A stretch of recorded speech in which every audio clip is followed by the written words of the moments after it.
Anticipo della 10ª giornata del campionato Eccellenza Veneto Girone A. Al centro sportivo delle Sorgenti si affrontano il Montorio e il Mestrino. Il Montorio scende in campo con Rabarri in porta, Campobello, Giacomi, Saccomani e Nizzetto in difesa, Cailotto, Moretti e Cecco a centrocampo, Marchetti, Leso e Lavagnoli in attacco. Allenatore mister Michele Cherubin. Dirige l'incontro il signor Scomazzon, assistito dai signori Marchetti e Zanoni. Il Mestrino si presenta a questa gara da ultimo in classifica.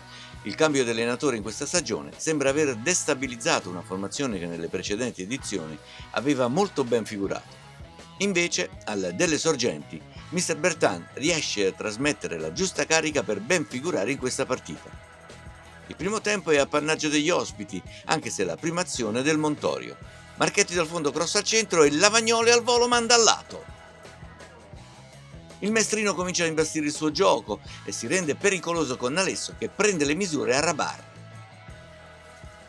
Un minuto dopo è Pellizer a tirare centrale.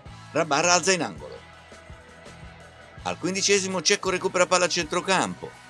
La scambia con Marchetti e serve sulla fascia Leso che la rimette per la corrente Marchetti. Il suo tiro è deviato da Corasaniti, poi la difesa spazza.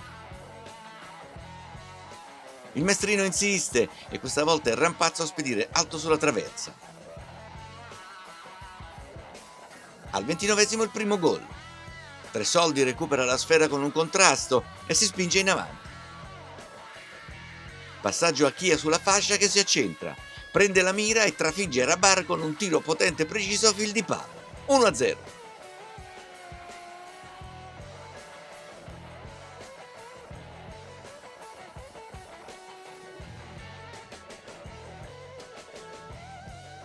Due minuti dopo il Mestrino raddoppia. Santinon toglie la palla a Leso, Rampazzo scarica per Zanella che fa partire un tiro che prende il palo ed entra in porta. 2-0.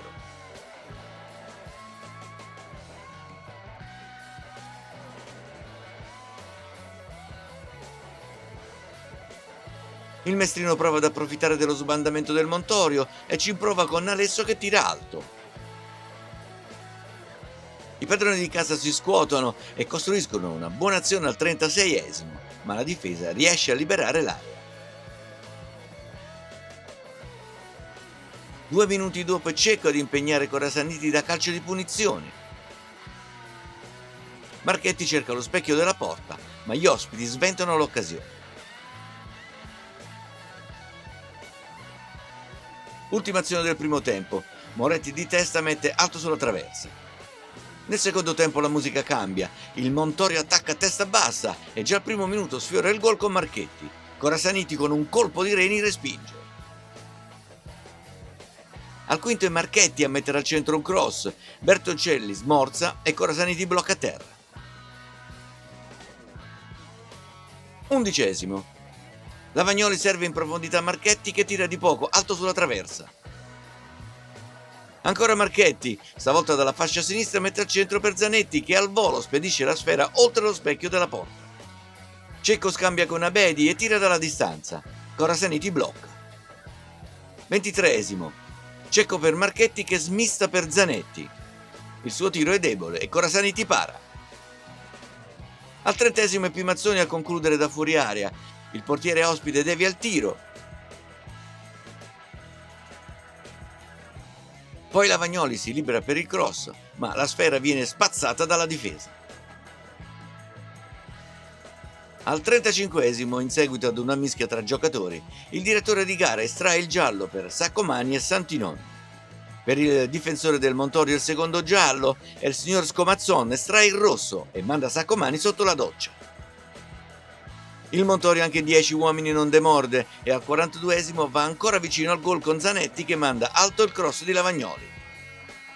Ancora Lavagnoli mette in aria una palla interessante sulla quale si fionda Braga.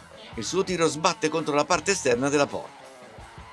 Ultima occasione della gara per il Mestrino che in contropiede cerca di sorprendere gli avversari. Sul tiro di Scapin è Giacomi a immolarsi e a sventare l'occasione.